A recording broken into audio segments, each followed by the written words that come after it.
प्रमेय 6.2, ठीक है। तो इस प्रकार से प्रमेय 6.2 का व्याख्या करेंगे। कहता है यदि एक रेखा किसी त्रिभुज की दो भुजाओं को एक ही अनुपात में विभाजित करे तो वह तीसरी भुजा के समांतर होती है। तो इस प्रकार से एक त्रिभुज बना लिए, यहाँ पे व्याख्या करेंगे। एक त्रिभुज बना लिए और एक रेखा खींच लिए, है ना। ई रेखा का नाम दे दिए XY, कुछ भी मान सकते हैं। और ये भुजा जो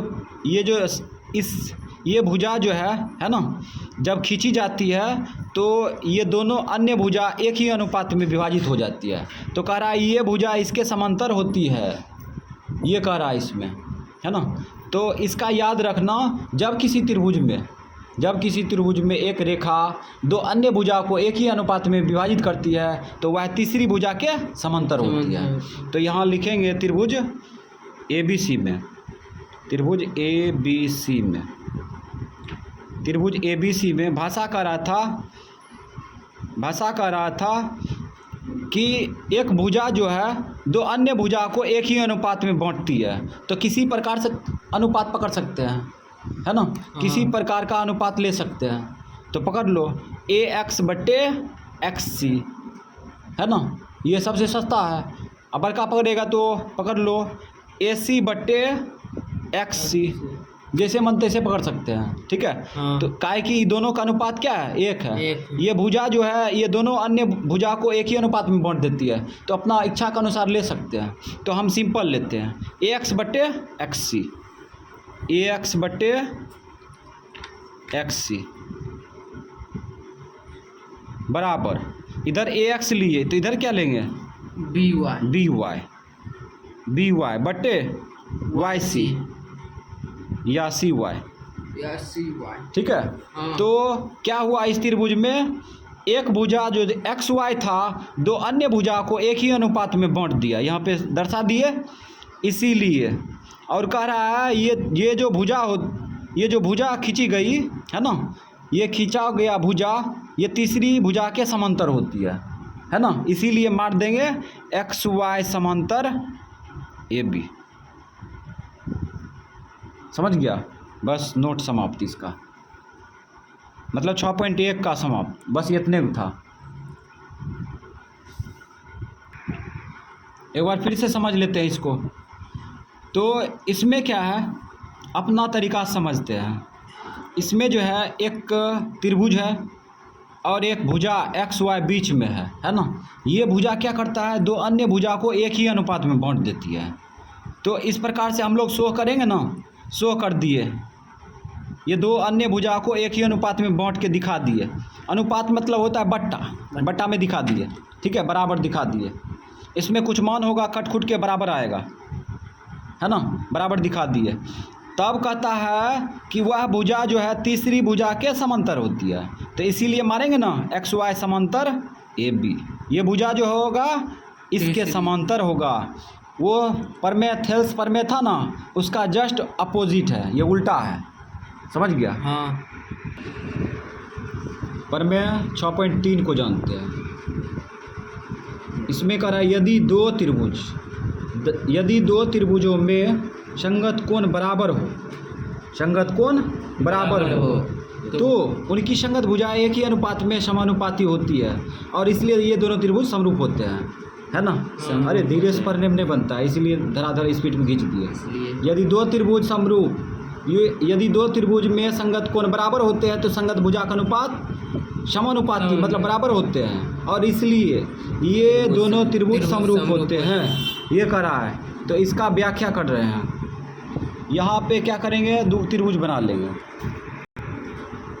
चलो दो त्रिभुज बनाते हैं। इस त्रिभुज का नाम दो ABC। ये त्रिभुज का नाम दो PQR। अब कह रहा है दो त्रिभुज में संगत कोण बराबर है, ठीक है। तो अपना इच्छा के अनुसार संगत कोण बराबर कर देते हैं, कोई दिक्कत। तो यहाँ पे मान चलो 40 डिग्री ले लेते हैं, ठीक, और यहाँ पर 80 डिग्री ले लिए, कितना डिग्री? 80 डिग्री। तो ये 40 डिग्री ले लिए, इसका संगत कोण मान लिए है ये है, ठीक है, ये 40 डिग्री है ना, और ये 80 डिग्री है। अच्छा, त्रिभुज में तीनों कोण का योग कितना होता है? 180 डिग्री होता है। तो इस कोण का मान क्या होगा? 180 डिग्री। यहाँ देखो, ये दोनों को जोड़ के 180 डिग्री में घटा देंगे, तो ये दोनों को जोड़ेगा तो कितना होगा? 120 होगा। 120 में 180 घटा दो, 60 डिग्री हो जाएगा। ये 60 डिग्री, ये भी 60 डिग्री। अब सबको जोड़ो तो 180 डिग्री हो रहा है, इसमें जोड़ो तो हो रहा है ना। तो इस प्रकार से हम लोग यहाँ पे संगत कोण दिखा दिए, संगत कोण दिखा चुके हैं। अब तो परिभाषित करते हैं। अब लिखते हैं त्रिभुज ABC में, ABC तथा त्रिभुज PQR में, PQR में त्रिभुज ABC तथा त्रिभुज PQR में, ठीक। तो यहाँ लिखते हैं संगत कोण, संगत कोण A किसके बराबर है? ये त्रिभुज में पहले त्रिभुज ABC में लेंगे, तब PQR में लेंगे, याद रखना है। 40 डिग्री के बराबर है, मतलब P के बराबर है। P बराबर 40 डिग्री लिख सकते हैं। ऐसा भी कर सकता है, कोण A, कोण C, A, B, इस कोण को दर्शाने के लिए बड़ा सा है ना, ये एंगल का इस्तेमाल कर सकता है। कोण C, A, B बराबर है ना, ये R, P, Q, कोण R, P, Q, ऐसे R, P, Q बराबर 40 डिग्री। तो इसमें समय इन्वेस्ट होगा ज़्यादा, समझ गया। तो इसीलिए इसमें क्या होता है, बीच वाला कोण को दर्शाता है, ठीक है, बीच वाला कोण को दर्शाता है। तो यहाँ कोण P बराबर और कोण A बराबर कोण P कर दिए, बराबर 40 डिग्री। अब पकड़ो कोण B बराबर कोण Q, कोण B बराबर कोण Q, और ये 80 डिग्री। कोण C बराबर Q, कोण R कितना डिग्री? 60 डिग्री। तो ये क्या है? संगत कोण है। त्रिभुज में कह रहा है ना, यदि दो त्रिभुज में संगत कोण बराबर हो, संगत कोण बराबर कर दिए, तो कह रहा है उसके भुजा का अनुपात समानुपाती होती है, ठीक है। अब देखो समानुपाती करते हैं, भुजा का अनुपात कैसे निकालते हैं? संगत भुजा का अनुपात समानुपाती होते हैं। तो संगत भुजा का अनुपात कैसे लाते हैं? देखना, एक कोण के सामने वाली भुजा क्या है? 40 डिग्री। एक कोण के सामने वाली भुजा BC है, BC पकड़ लिए, ठीक है, बट्टा एक कोण किसके बराबर है? इधर P के बराबर है ना। P कोण के सामने वाली भुजा QR है, तो बट्टा में ले लिए QR। इसी को कहते हैं संगत भुजा, ऐसे निकाला जाता है। अब B कोण किसके बराबर है? AC के, B कोण के सामने वाली भुजा AC, ठीक है, AC, तो पकड़ लो AC बट्टा। अब E कोण किसके बराबर है? Q के बराबर है ना। तो इस कोण के सामने वाला भुजा क्या होगा? PR होगा, PR ले लिए, ठीक, बराबर। अब देखो एक और बचा है, इस कोण के सामने वाली भुजा क्या है? AB ले लिए। अब ये कोण किसके बराबर है? कोण R के। इस कोण के सामने वाली भुजा PQ, अब बट्टा में रख दिए PQ। तो इसी को कहते हैं संगत भुजा का अनुपात। एंगल रहेगा तो भुजा का अनुपात निकाल सकता है, भुजा का अनुपात रहेगा एंगल निकाल सकता है ना। तो ये सूचना से भरा हुआ इलाका है। अब कहता है ऐसे त्रिभुज समरूप होते हैं। अच्छा ये बताओ, ये पहले आया कि ये पहले आया? बताओ, पहले संगत कोण आया कि संगत भुजा का अनुपात आया? पहले संगत कोण आया। तो एंगल लिख सकते हैं। कोण को क्या लिख सकते हैं? कोण, तीन को कोण है ना। तो यहाँ लिखेंगे एंगल समरूपता कसौटी से, समरूपता कसौटी से त्रिभुज ABC